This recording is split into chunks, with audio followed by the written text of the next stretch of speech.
बिस्मिल्लाहिर्रहमानिर्रहीम। आज के इस लेक्चर में हम डिस्कस करने वाले हैं geometric representation of complex number कि कॉम्प्लेक्स नंबर की ज्योमेट्रिक रिप्रेजेंटेशन के कॉम्प्लेक्स नंबर को किसी प्लेन में किस तरह से डिनोट करते हैं। अगर किसी भी देखिए एक्स वाई प्लेन के अंदर, मैं आपको समझाता हूँ, एक्स वाई प्लेन के अंदर जब भी हम एक्स वाई प्लेन के अंदर किसी पॉइंट को जेड को डिनोट करते हैं, जेड का एक कॉम्प्लेक्स नंबर है, किसी भी एक्स वाई प्लेन के अंदर जब भी हम जेड के पॉइंट को मीन कि जेड कॉम्प्लेक्स नंबर को डिनोट कर दें तो वो क्या प्लेन बनता है, वो जेड प्लेन कहते हैं। उसे क्या कहते हैं, जेड प्लेन कहते हैं। जब भी हम एक्स वाई प्लेन के अंदर कॉम्प्लेक्स नंबर को डिनोट कर देंगे तो वो जो कॉम्प्लेक्स नंबर डिनोट हो जाएगा वो हमारे पास प्लेन क्या होगा, जेड प्लेन होगा।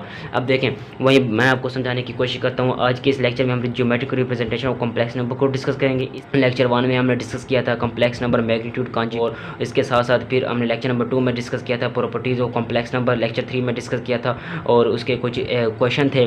फिर लेक्चर 4 में हमने डिस्कस किया था कि एनलेस रीजन के अंदर अगर कोई भी इनइक्वालिटी हो किस तरह होल्ड करती है, ठीक हो गया। उसका हमने प्रूफ किया था, वो थोड़ा लेंथी और डिफिकल्ट था। और इसके साथ साथ क्वेश्चन ऑफ सर्कल देखा था। सर्कल के साथ फिर हमने एक और थ्योरम को रिजल्ट देखा था, थ्योरम का प्रूफ, और उससे आगे आने वाले एक्सरसाइज के कुछ क्वेश्चन किए थे, ठीक हो गया। तो वो आज के इस लेक्चर में हम ज्योमेट्रिक रिप्रेजेंटेशन देखेंगे।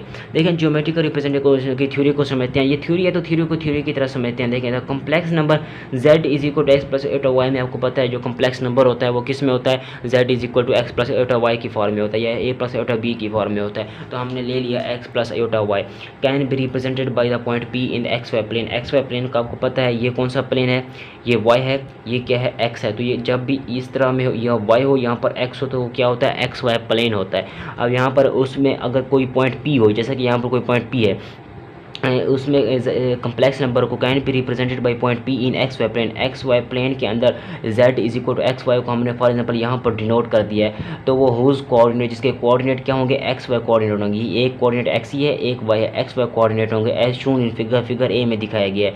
इन सच केसेस, ऐसे केसेस में we call x y plane the Z plane और कॉम्प्लेक्स प्लेन। देखें, मैं आपको शुरू में जो बात बताई वही है कि जब भी हम किसी भी कॉम्प्लेक्स नंबर को किसी प्लेन या एक्स वाई प्लेन के अंदर डिनोट कर दें तो वो जो प्लेन बनता है वो जेड प्लेन होता है या कॉम्प्लेक्स प्लेन कहते हैं उसे, ठीक हो गया। एक्स जेड प्लेन या complex plane with the x design as real axis and y design as imaginary axis. देखें, ये जो एक्स है ना, एक्स कौन सा होता है, रियल पार्ट होता है, तो ये क्या हो गया, रियल एक्सिस हो गया। वाई क्या होता है, इमेजरी पार्ट होता है जेड का वाई इमेजरी पार्ट होता है। तो यहाँ पर वाई क्या हो गया, इमेजरी एक्सिस हो गया, ठीक हो गया। तो इसी वजह से वही बात बताने की कोशिश की जा रही है कि एक्स एक्सिस को कहेंगे रियल एक्सिस क्योंकि वो एक्स रियल पार्ट होता है जेड का। वाई एक्सिस को कहेंगे इमेजरी एक्सिस क्योंकि वाई जो होता है वो इमेजरी पार्ट होता है, तो जैसे उसे इमेजरी एक्सिस कहेंगे।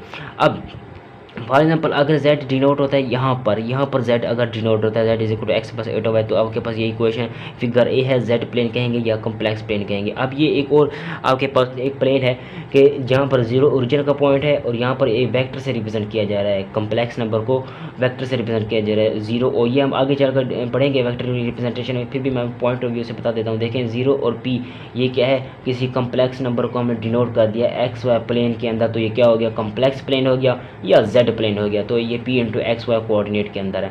ए बी कोई दो वेक्टर हैं, इसके दरमियान में कोई कॉम्प्लेक्स नंबर को डिनोट कर दिया तो ये क्या हो गया, z प्लेन हो गया या कॉम्प्लेक्स प्लेन हो गया।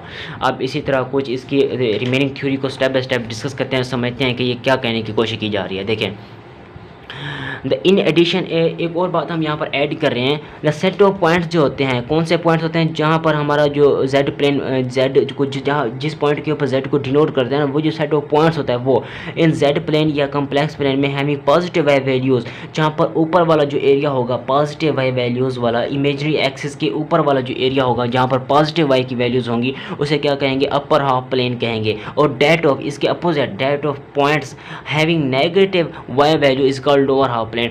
इमेजिनरी एक्सिस के नीचे वाले में अगर कोई वेक्टर रिप्रेजेंटेशन में अगर कोई कॉम्प्लेक्स नंबर को डिनोट कर दिया है और जो सेट ऑफ पॉइंट्स बन रहे हैं और वो इमेजिनरी एक्सिस के नीचे बन रहे हैं और नेगेटिव में हैं, तो वो कौन सा प्लेन होता है, लोअर हाफ प्लेन होता है। यह सिंपल सी बात है, अंडरस्टूड है। ऊपर वाला अपर हाफ प्लेन, लोअर नीचे वाला लोअर हाफ प्लेन होता है। सिमिलरली अब रियल एक्सिस की बात की जा रही है, सिमिलरली द सेट कंसिस्टिंग वो पॉइंट्स जिसमें हम कॉम्प्लेक्स नंबर का जो complex number z is equal to x plus iota y होता है उसे हम डिनोट करते हैं, वो जो सेट ऑफ पॉइंट्स बनता है विद पॉजिटिव वाई वैल्यूज़, यानी कि राइट में जो पॉजिटिव वाई वैल्यूज़ होती हैं अगर उसमें हमारे पास कोई कॉम्प्लेक्स नंबर के पॉइंट्स ऐड हो रहे हैं उसमें जो कॉम्प्लेक्स नंबर हम डिनोट कर रहे हैं वो क्या होता है, राइट हाफ प्लेन होता है। और इसके अपोजिट जो that consisting negative x values is known as left half plane, वो प्लेन जो negative y value negative x values पर जो जिस प्लेन में जिस हिस्से पर नेगेटिव एक्स वैल्यूज़ आ रही होंगी ना वो क्या होगा, लेफ्ट हाफ प्लेन होगा। ठीक है, राइट में पॉजिटिव एक्स वैल्यूज़ वाला right half plane, negative x values वाला लेफ्ट हाफ प्लेन होगा। ठीक हो गया। देखें एक और इम्पॉर्टेंट बात यहाँ पर डिस्कस की जा रही है, the complex number 0 is represented by origin. अगर कम्प्लेक्स नंबर फॉर एग्जाम्पल 0 हो जाए, z is equal to 0 plus iota into 0 इस टाइप का हो तो वो ओरिजिन के ऊपर ही डिनोट होगा ऑफ द z प्लेन। तो x प्लस आयोटा y, क्योंकि z 0 है तो ये x प्लस आयोटा y 0 के इक्वल आ जाएगा, क्योंकि z इक्वल होता है x प्लस आयोटा y के। तो मीन यहाँ पर अब देखें ये x plus iota y equal to 0 है ना, ये कब 0 होगा, जब x भी 0 हो जाए और y भी 0 हो जाए। जब दोनों 0 हो जाए तो x भी 0 y भी 0 तभी तो ये 0 होगा।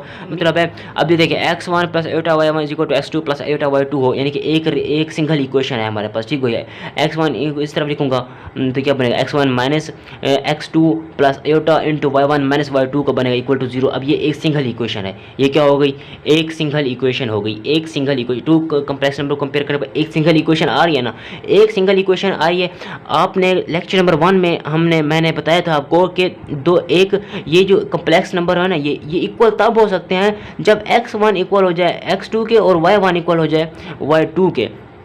तो इसका मतलब ये हुआ कि एक सिंगल इक्वेशन है वो कम्प्लेक्स क्वांटिटीज़ की, ये कम्प्लेक्स क्वांटिटीज़ की एक सिंगल इक्वेशन जो है वो really contain two real equation पर मुश्तमिल होता है। टू रियल इक्वेशन, ये बहुत ही इंपॉर्टेंट एमसीक्यू है। देखें ये आपके पास एक सिंगल कम्प्लेक्स इक्वेशन है ना, सिंगल, अब यहाँ पर दो रियल इक्वेशन निकलती हैं। ये दो देखें, ये कम्प्लेक्स नंबर है, ये कम्प्लेक्स नंबर है। आपने लेक्चर नंबर 1 को अगर नहीं पढ़ा तो वहाँ पढ़ लें, मैंने आपको बताया था ये बात कि दो आपके पास अगर रियल नंबर कम्प्लेक्स नंबर हो तो इक्वल तब होंगे जब उसका रियल पार्ट के इक्वल हो जाए, इमेजरी पार्ट के इक्वल हो जाए। ठीक हो गया। फॉर एग्जांपल ये आपके पास Z1 है वो क्या है 2 प्लस 3 आयोटा है, और Z2 है, Z2 क्या है आपके पास 2 प्लस 3 आयोटा है। तो Z1 इक्वल है Z2 के, आप यहाँ से देख सकते हैं कैसे इक्वल है। देखें 2 plus 3 iota is equal to 2 plus 3 iota, यहाँ से 2 इक्वल है 2 से और यहाँ से 3 इक्वल है 3 के। तो अगर यहाँ पर अगर होता ना 4 तो फिर तो ये बनता ही ना, क्योंकि दो इक्वल ही नहीं आ रहे। तो दो कम्प्लेक्स नंबर इक्वल तब हो सकते हैं ना जब उसका रियल पार्ट के इक्वल हो, उसका इमेजरी पार्ट के इक्वल हो। वही बात मैं यहाँ पर समझाने की कोशिश कर रहा हूँ। देखें ये रियल नंबर है और ये भी रियल नंबर है, ये कम्प्लेक्स नंबर है, ये भी कम्प्लेक्स नंबर है। तो दोनों इक्वल तब होंगे ना जब उसका x1 इक्वल हो जाए x1 इक्वल हो जाए x2 के, और उसका इमेजरी पार्ट y1 इक्वल हो जाए y2 के। तो इसका मतलब ये हुआ कि जो आपके पास कम्प्लेक्स नंबर है या जो सिंगल कम्प्लेक्स इक्वेशन है ना वो दो रियल क्वांटिटीज़ पर मुश्तमिल होती है। दो रियल, ये भी रियल दो होते तो ये भी रियल नंबर होता है ना, ये रियल नंबर होता है। इमेजरी आयोटा के साथ आने की वजह से रियल इमेजरी पार्ट बन जाता है। तो होता तो ये रियल ही है ना, रियल नंबर में से होता है। तो ये दो कम्प्लेक्स क्वांटिटीज़ जो है ना, ये दो कम्प्लेक्स क्वांटिटीज़ मिलकर एक सिंगल इक्वेशन बनती हैं, और एक सिंगल इक्वेशन जो है वो दो रियल क्वांटिटीज़, दो रियल इक्वेशन पर मुश्तमिल होता है। ये बात समझाने में मैं आपको कोशिश कर रहा हूँ। ठीक हो गया। इंटरप्रिटेशन देखते हैं। अच्छा देखें वेक्टर इंटरप्रिटेशन क्या होती है। Let p into x y हमारे पास क्या है, कोई पॉइंट है एक्स वाई, तो वैसे आपको पता है कोऑर्डिनेट होते हैं, एक एक्स में होता है एक वाई में होता है। ठीक हो गया। और p उसका कोई पॉइंट होता है जो डिनोट करता है उसमें। Let p into x y be point not origin, अब ये ओरिजिन का कोई पॉइंट नहीं है।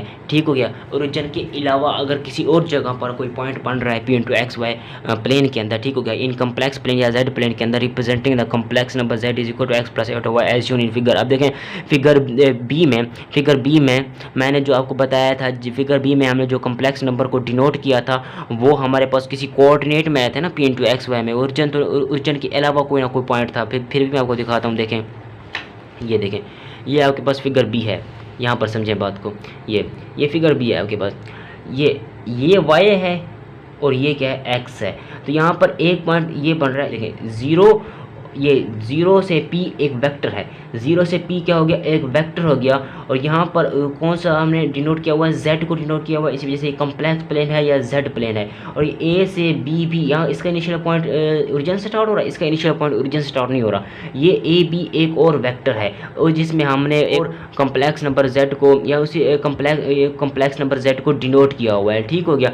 ये इस वेक्टर को OP से डिनोट करेंगे, इस वेक्टर को AB से डिनोट करेंगे। ठीक हो गया। देखें आगे, we can consider this complex number as vector OP। अब ये जो कम्प्लेक्स नंबर है ना हमारे पास, कौन सा कम्प्लेक्स नंबर, ये वाला देखें, ये जो z आपके पास कम्प्लेक्स नंबर है, इसको हम वेक्टर OP से रिप्रेजेंट करते हैं। वही थ्योरी वाली बात समझाने की कोशिश कर रहा हूँ। We can consider this complex number as vector OP whose initial point is the origin, जिसका इनिशियल पॉइंट कौन सा है, ओरिजिन वाला है इनिशियल पॉइंट, और टर्मिनल पॉइंट कौन सा है, p इंटू एक्स वाई। देखें फिर दोबारा समझें, ये O से P आपके पास एक वेक्टर है, Z आपने एक कॉम्प्लेक्स प्लेन या Z प्लेन लिया हुआ है, उस पर डिनोट कर दिया है, जिसका इनिशियल पॉइंट 0 है और टर्मिनल पॉइंट या final point P into x y है। ठीक हो गया। अब फिर आगे देखें, आगे क्या कहने की कोशिश की जा रही है। इफ़ द पॉइंट ओरिजिन, अगर उसका फाइनल पॉइंट भी ओरिजिन हो जाता है, टर्मिनल पॉइंट होता ही पॉइंट सिर्फ ओरिजिन ही हो, तो फिर 0 वेक्टर ऑब्टेन हो जाएगा। कौन सा वेक्टर ऑब्टेन हो जाएगा, 0 vector obtain. If the point is origin 0 vector is obtain. फिर तो अ कम्प्लेक्स नंबर में also be represented by a vector. एक कम्प्लेक्स नंबर को हम वेक्टर से रिप्रेजेंट भी कर सकते हैं, तभी तो हमने कहा है कि वेक्टर इंटरप्रिटेशन उसकी हम डिस्कस कर रहे हैं। अब देखें नेक्स्ट एक रिमार्क है, रिमार्क को डिस्कस करते हैं। रिमार्क में क्या कहने की कोशिश की जा रही है, vector having same length and direction. ऐसा वेक्टर, जैसे यहाँ पर ये देखें वेक्टर बन रहे थे ना, A से B एक वेक्टर था, O से P एक वेक्टर था, इन दोनों की डायरेक्शन देखें, ये है, इसकी भी डायरेक्शन ये है, दोनों की डायरेक्शन है और दोनों की लेंथ भी सेम है। इसकी लेंथ जितना फासला इसने कवर किया है उतना फासला इसने भी कवर किया है, दोनों की लेंथ भी सेम है, दोनों की डायरेक्शन भी इस तरफ है। तो लेकिन दोनों के टर्मिनल पॉइंट और इनिशियल पॉइंट एक जैसे नहीं है। देखिए इसका इनिशियल पॉइंट ये वाला है, इसका इनिशियल पॉइंट ये वाला है। तो ये बात यहाँ पर समझाने की कोशिश की जा रही है। Vector having the same length, उसकी लेंथ सेम है, उसकी डायरेक्शन भी सेम है, बट डिफरेंट इनिशियल पॉइंट, उसका इनिशियल पॉइंट एक जैसा नहीं है। जो वेक्टर OP था ना, उसका जो आपके पास इनिशियल पॉइंट था वो कौन सा था, ओरिजिन था, लेकिन वेक्टर AB का इनिशियल पॉइंट ओरिजिन नहीं था। इसी वजह से vector having the same length and direction but different initial point, उसका इनिशियल पॉइंट डिफरेंट हो, उनकी लेंथ और डायरेक्शन सेम हो जाए, और कंसीडर टू भी इक्वल कंसीडर किए जाएंगे। अगर AB इक्वल हो जाए, देखें उस वेक्टर को इक्वल कहेंगे अगर उनकी लेंथ जो है वो सेम हो जाए, उनकी डायरेक्शन भी एक जैसी हो, तो AB इक्वल हो जाएगा OP के। ये जो वेक्टर देखें ना बराबर है ना दोनों, देखें उसकी डायरेक्शन, उसकी लेंथ, जिसकी लेंथ इतना है उसकी लेंथ इतना भी, दोनों बराबर हो गए, AB इक्वल टू OP के। देखें ए इक्वल होंगे, इफ़ अगर AB इक्वल हो जाए OP के तो वो क्या होंगे, इक्वल होंगे। Then AB represent the same complex number Z। Then A जो जितना ये रिप्रेजेंट कर रहा होगा ना OP में हम कॉम्प्लेक्स नंबर को डिनोट करें, वहीं हमारे पास AB भी रिप्रेजेंट करेगा कॉम्प्लेक्स नंबर को, या कॉम्प्लेक्स प्लेन के अंदर या Z प्लेन के अंदर। ठीक हो गया। तो ये रिमार्क था जो बताना आपको लाजमी था। तो मिलते हैं नेक्स्ट वीडियो में। चैनल को अगर आपने सब्सक्राइब नहीं किया तो चैनल को ज़रूर सब्सक्राइब करें, दोस्तों के साथ ज़रूर शेयर करें, कमेंट ज़रूर करें, चैनल को लाइक ज़रूर करें, बेल आइकन को तो लाजमी प्रेस करें ताकि आगे आने वाली वीडियो का नोटिफिकेशन आपको लाजमी मिले। ठीक हो गया। तो मिलते हैं नेक्स्ट वीडियो में, तब तक के लिए अल्लाह।